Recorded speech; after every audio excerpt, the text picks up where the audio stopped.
Guys, this right here is the LA Sunrise, okay? I don't think it should be that pretty. It should have some smog in there, but hey, we can roll with that. Okay, vodka.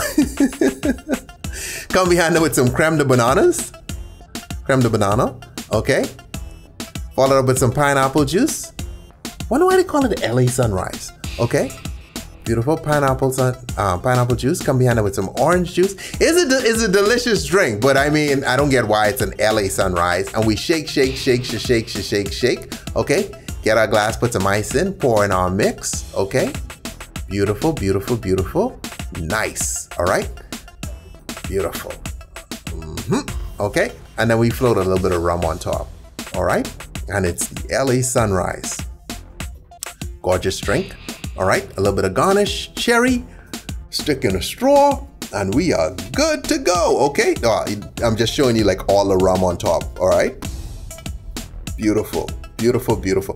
This isn't in the Long Island family, but there's also a drink that would be in this kind of glass. What was it? LA water. Now that one is realistically LA. So look that up on the site, okay? LA water. If you're looking for something potent that's truly LA-like, LA water is your call. Stay tipsy.